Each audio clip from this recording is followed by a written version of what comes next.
हरे Krishna. Shrimad Bhagavatam canto 4 chapter 2 दक्ष द्वारा शिवजी को शाप। विदुर ने पूछा, जो दक्ष अपनी पुत्री के प्रति इतना स्नेहवान तथा वह शीलवानों में श्रेष्ठतम भगवान शिव के प्रति इतना ईर्ष्यालु क्यों था? उसने अपनी पुत्री सती का अनादर क्यों किया? भगवान शिव समग्र संसार के गुरु, शत्रुता रहित, शांत तथा आत्मतुष्ट व्यक्ति हैं। वे देवताओं में सबसे महान है।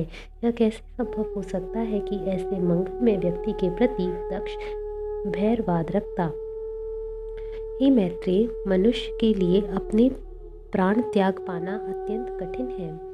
क्या आप मुझे बता सकेंगे कि ऐसे दामाद तथा श्वशुर में इतना कटु विद्वेष क्यों हुआ जिससे महान देवी सती को अपने प्राण त्यागने पड़े?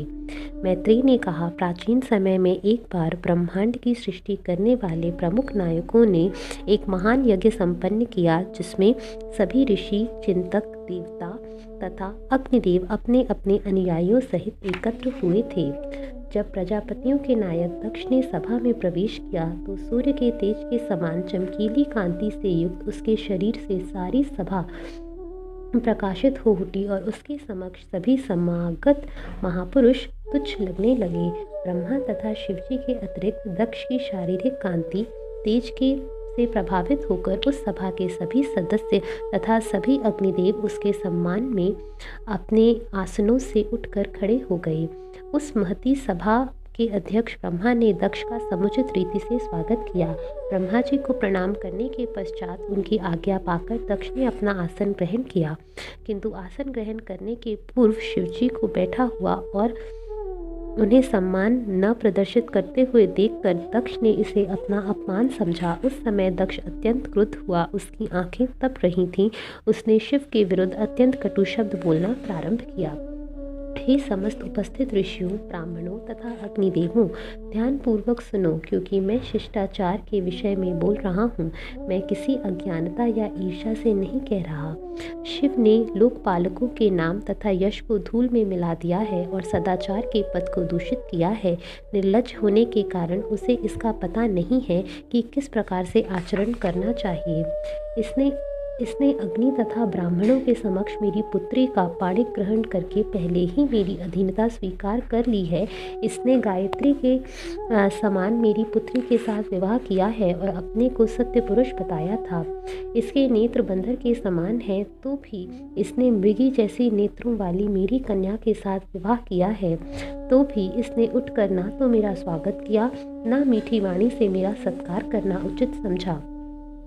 शिष्टाचार के सभी नियमों को भंग करने वाले इस व्यक्ति को अपनी कन्या प्रदान करने की मेरी तनिक भी इच्छा नहीं थी। वांछित विधि विधानों का पालन न करने के कारण यह अपवित्र है, किंतु इसे अपनी कन्या प्रदान करने के लिए मैं उसी प्रकार बाध्य हो गया जिस प्रकार किसी शूद्र को वेदों का पाठ पढ़े। वह शमशान जैसे गंदे स्थानों में रहता है और उसके साथ भूत तथा प्रेत रहते हैं। वह पागलों के समान नंगा रहता है, कभी हंसता है तो कभी चिल्लाता है और सारे शरीर में शमशान की राख लपेटे रहता है। वह ठीक से नहाता भी नहीं है। वह खोपड़ियों तथा अस्थियों की माला से अपने शरीर को विभूषित करता है, अतः वह केवल नाम से ही शिव है, अन्यथा वह अत्यंत प्रमथ तथा अशुद्ध प्राणी है। वह केवल तामसी प्रमथ लोगों का प्रिय है और उन्हीं का अगुआ है। ब्रह्मा जी के अनुरोध पर मैंने अपनी साध्वी पुत्री उसे प्रदान की थी। यद्यपि वह समस्त प्रकार की स्वच्छता से रहित है और उसका हृदय विकारों से पूरित है।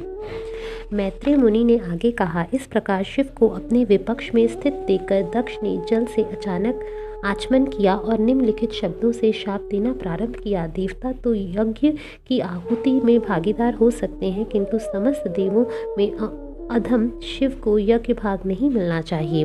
मैत्रेय ने आगे कहा, हे विदुर, उस यज्ञ में के सभासदों द्वारा मना किए जाने पर भी दक्ष क्रोध में आकर शिवजी को शाप देता रहा और फिर सभा त्याग कर अपने घर चला गया। यह जानकर कि भगवान शिव को शाप मिला है, शिव का प्रमुख पार्षद नंदीश्वर अत्यधिक क्रुद्ध हुआ, उसकी आंखें लाल हो गईं और उसने दक्ष तथा वहां उपस्थित सभी ब्राह्मणों को, जिन्होंने दक्ष द्वारा कटु वचनों में शिवजी को शापित किए जाने को सहन किया था, शाप देने की तैयारी की। जिस किसी ने दक्ष को सर्वश्रेष्ठ पुरुष मानकर ईर्ष्यावश भगवान शिव का निरादर किया है, वह अल्प बुद्धि वाला है और अपने द्वैत भाव के कारण वह दिव्य ज्ञान से विहीन हो जाएगा। जिस कपटपूर्ण धार्मिक गृहस्थ जीवन में कोई मनुष्य भौतिक सुख के प्रति आसक्त रहता है और साथ ही वेदों की व्यर्थ व्याख्या के प्रति आकृष्ट होता है, इसमें उसकी सारी बुद्धि हर ली जाती है और वह पूर्ण रूप से सकाम कर्म में लिप्त हो जाता है। दक्ष ने देह को ही सब कुछ समझ रखा है। उसने विष्णुपाद अथवा विष्णु गति को भुला दिया है और केवल स्त्री संभोग में ही लिप्त रहता है, अतः उसे शीघ्र ही बकरे का मुख प्राप्त होगा। जो लोग भौतिक विद्या तथा युक्ति के अनुशीलन से पदार्थ की भांति जड़ बन चुके हैं, वे अज्ञानवश सकाम कर्मों में लगे हुए हैं। ऐसे मनुष्यों ने जानबूझकर भगवान शिव का अनादर किया है। ऐसे लोग जन्म मरण के चक्र में पड़े रहे। मोहक वैदिक प्रतिज्ञाओं की पुष्पमयी अलंकृत भाषा से आकृष्ट होकर जो जड़ बन चुके हैं और शिवद्रोही हैं, वे सदैव सकाम कर्मों में निरत रहें। ये ब्राह्मण केवल अपने शरीर पालन के लिए विद्या, तप तथा व्रतादि का आश्रय ले। इन्हें भक्ष्य का विवेक ना रह जाए। ये द्वार द्वार भिक्षा मांगकर अपने शरीर की तुष्टि के लिए धन की प्राप्ति करें। इस प्रकार जब नंदीश्वर ने समस्त कुलीन ब्राह्मणों को शाप दे दिया तो प्रतिक्रिया स्वरूप भृगु मुनि ने शिव के अनुयायियों की भत्सना की और उन्हें घोर ब्रह्म शाप दे दिया।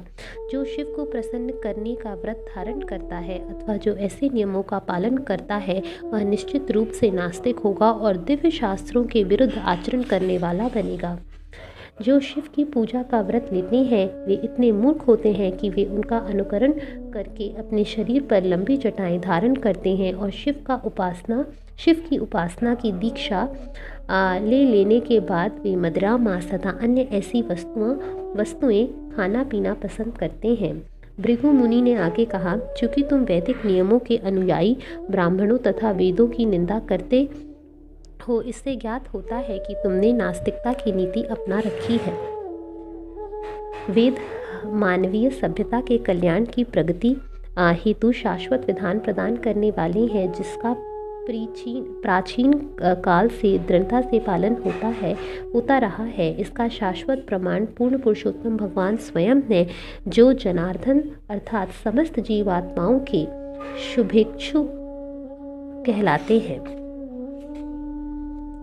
ऐसे वेदों के नियमों की निंदा करके जो सत्पुरुषों के शुद्ध एवं परम पथ रूप है, अरे भूतपति शिव के अनुयायियों, तुम निसंदेह नास्तिकता के स्तर तक जाओगे। मैत्रेय मुनि ने कहा, जब शिवजी के अनुयायियों तथा दक्ष एवं भृगु के पक्षधरों के बीच शाप प्रतिशाप चल रहा था, तो शिवजी अत्यंत खिन्न हो उठे और बिना कुछ कहे अपने शिष्यों सहित यज्ञ स्थल छोड़कर चले गए। मैत्रेय मुनि ने आगे कहा, हे विदुर, इस प्रकार विश्व के सभी जन को प्रजापतियों ने 1000 वर्ष तक यज्ञ किया, क्योंकि भगवान हरि की पूजा की सर्वोत्तम विधि यज्ञ ही है। हे धनुष बाणधारी विदुर, सभी यज्ञकर्ता देवताओं ने यज्ञ समाप्ति के पश्चात गंगा तथा यमुना संगम में स्नान किया। ऐसा स्नान अवभृत स्नान कहलाता है।